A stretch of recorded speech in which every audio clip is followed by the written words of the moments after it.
Hello guys, and welcome back to another AOR Split 2 race here. Tonight we're at Catalunya, a race of Spain. The track I enjoy quite honestly, and on this game it's exceptionally enjoyable to drive. I find it very amazing to drive. Currently the fastest lap is 133.4. We're in intermediate conditions. The qualifying session did start as full wets. That's why our best time is currently shown as a 37.8. At the time it was actually 2 seconds off the pace, as I believe Ram had the fastest time at a 35.1 during the full wet session. But here on our quickest lap of the session here, managed to wait just till the end of qualifying to the change skill conditions that change. 32.4 is currently the fastest lap by lap, so on the intermediate tires. I don't know how he's done that lap, but he's definitely on split one space with that lap. But continuing with it, this is turn 7 and 8, quite tricky turns here to get right here. I managed to get it just right, and it's actually improving our time here. I get lucky here not cutting that corner anymore, and I think it would have been an invalidated lap, which meant we would have been pretty far behind the pecking order. But entering sections 3 on our lap, 2.1 seconds, 2.2 seconds, we're just gaining time on our lap here. And that's to be expected, as the intermediate tires do provide a lot more grip than the wet tires. And I'm just seeing if I can at least get lower 33s, maybe high 33s if get lucky, and just nailing this last chicane here, trying to get it perfectly. Here we get a decent exit out of it here in rich mixture here, putting it up in 5th. We're gaining time here, getting a decent exit here, and our time is going to be a 34.5, and that'll put us P8 in the grid here. So after 2-3 weeks break, we had a race at Russia. I managed to accidentally delete the recording on accident here, because I had a kernel security error on my computer, which means I had to do a fresh reboot of my Windows 10, some type of Windows 10 update of recent that was causing my computer to get a blue screen, and that meant that I lost that file, so I couldn't actually upload Russia for you guys here. But it was actually a pretty decent race. I had a reasonable start, similar to the one you're viewing here, where I was actually running fifth position during Russia for I believe the first 6-7 laps, until the rain started coming down, and I believe on lap 8 is when my race failed at Russia. Basically, I was on the wet tire when I should have been on the intermediate tires, and I was losing a bunch of time, basically going by my engineer Jeff and what his opinions had been, and my judgment was just wrong. I should have just took notice that everyone was on the intermediate tires, but I just felt like there was no grip on the intermediates, so I decided to go with what the engineer said. But in the end, our finishing position at Russia was 11th place, and I felt like that's the best we could have done at that race, to be honest, because I just had no pace around that track. For the first time, Russia is not my track, especially on this game. I just couldn't find the pace in the wets. But here, back on this race here, we're at the Catalunya. Fastest lap currently set by Loxo on a 26.1 here, and we're doing a 32.2, so not a great first lap here, but he's on pole. So to be honest, to be fair to us, we're actually in quite a bit of traffic, having to slow down to avoid drivers ahead of us. Chasing Cal HD in 6th place. We actually had a decent qualifying here, and we got Mathis behind us in the McLaren. To be honest, me and him had fairly, I want to say reasonable, matchable pace, because we did quite a few practice sessions together. But at the moment, chasing Cal HD here, seeing if we can get a position. We got Desmond in 5th, the AP Legends in 4th. We had a pretty good qualifying session as well. And I believe we have, I want to say, Wacky Racer up ahead of him, and Ram, and then Loxo to complete the top 7. We're just in the middle sector here on lap 2 here, seeing if we can keep up with the pack here. And so far we're doing pretty good on pace, driving consistently.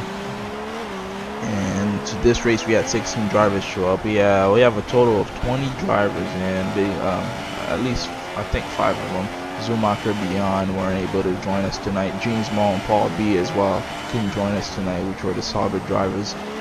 And that's 16 for the grid tonight. Loxo setting a 23.3 or 22, I'm not too sure what that said. We're doing a 25.4 on the second lap here. So the pace isn't terrible. having a look on Cal here, seeing what he's doing. He defends the inside well here. We lock up going into deep here, and that's gonna cost us a decent opportunity here. But it was really an opportunistic move from us here. I don't think anything could have been possible here. So far, great drive from Cal.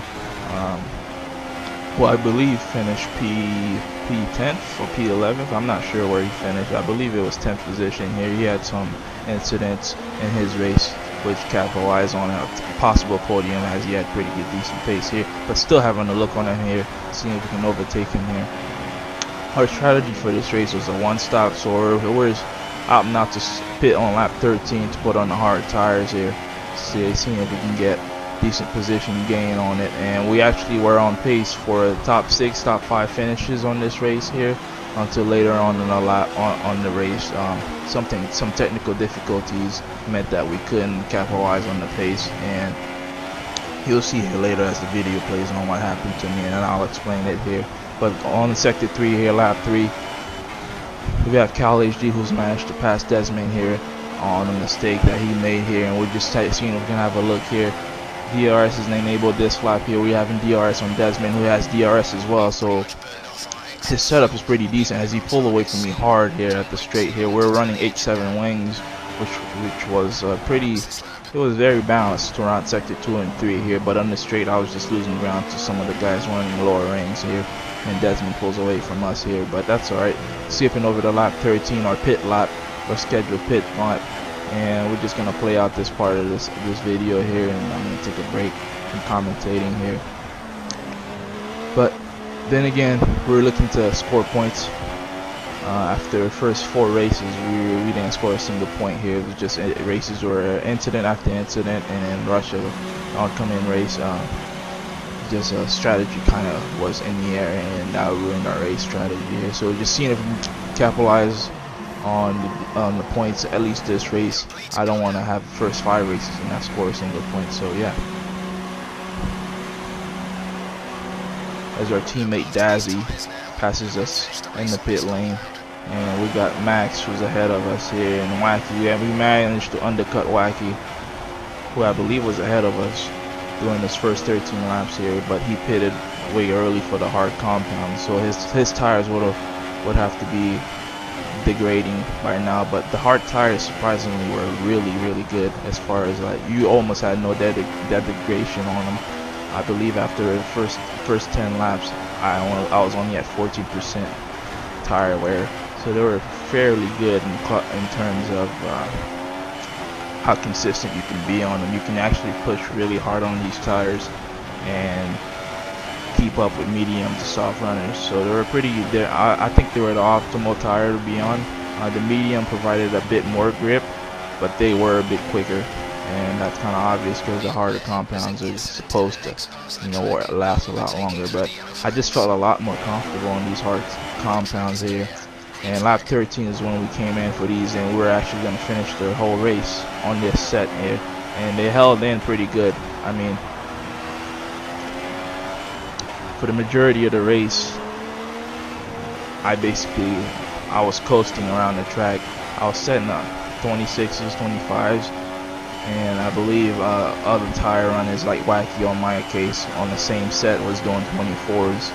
So as he's having a look on us, DRS assisted pass here, really an inevitable move. We have my teammate Dazzy and I believe Max, who is going to pit for their set of hard compounds here, and we're setting a 25.6 after our pit stop here. Wacky aware that we're behind him on the DRS here, going defensive on the outside. I choose the middle line here as we both lock up here, but to avoid him I cut the cut slightly. And we have Barry Kimmy who's into the wall here. I'm not sure what happened to him here, as we're undercutting Mathis, who actually overtook us on this track here, but we're actually undercutting him here and getting a decent. So the one-stop strategy is definitely working. I believe he was on the same strategy, but he pitted on lap 16 as we pitted on lap 13. So my tires will have to fall off here by the time that he catches up to me. Mathis, Wacky, and Max were some of the guys I was racing tonight. As Wacky makes a mistake, he loses the rear on the car here. We're having the inside, having a look on him here, seeing for positioning. And we capitalize on his mistake here, putting it back up to standard here. See if we can pull away from him here a bit here.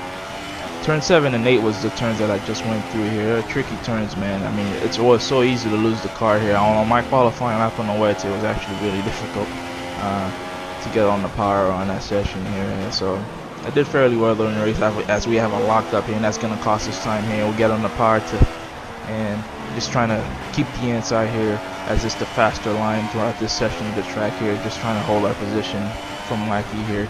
Just having a look on us here. He makes an error a few corners ago, and we make an error the next few corners. So I had a pretty, I don't want to say intense battle. If you heard that noise in the background, that was actually my wireless headsets turned off on me during the race. So basically for the 7 laps I was driving with no sound. It was purely visuals, and it was really difficult to stay focused and to remember I had to just rely on me knowing my braking points, because I couldn't hear when the car was I couldn't hear the engine. It's very difficult as a racing driver. You need to be able to hear what the engine is doing so you can apply the power properly, and that meant that I was losing the rear end on places, and we're having to cut the corner here. That gave us a 3-second time penalty, which actually really cost us a decent position finish here. And it actually cost me a lot of time to Mathis, who was able to catch back up to me after I undercutted him in the pits here. So top 6 was definitely possible today, and due to my technical difficulties, that meant that I had to settle for P9. But that was kind of what happened in my race. That was a major highlight as far as the way I performed. And here I finally lost the rear end, and that caused Mathis to capitalize on my error here.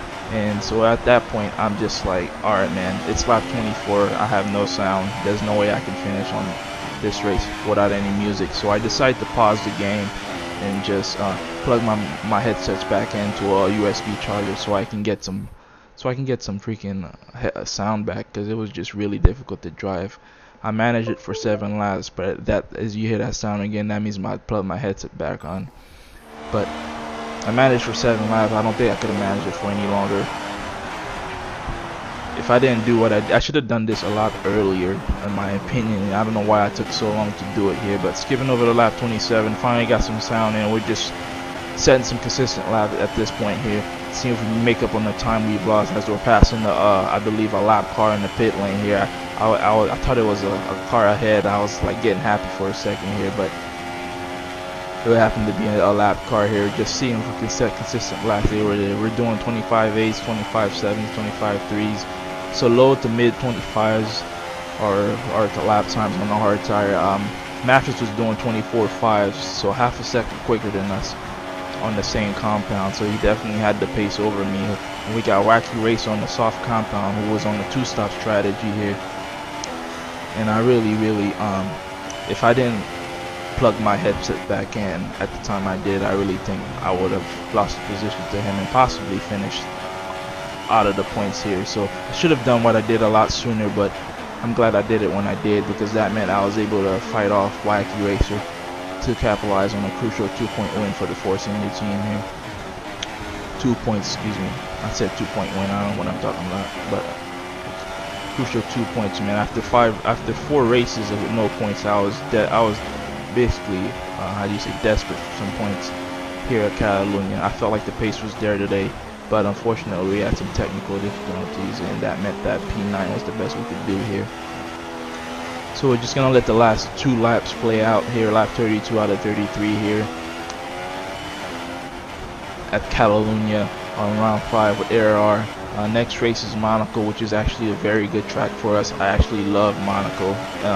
After Silverstone and Suzuka, I really want to say Monaco is up there as far as tracks that I really enjoy driving.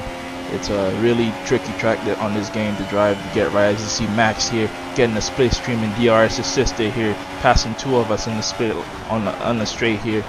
I'm having a look on him, but I go deep, and that's going to be a Warner undercutting.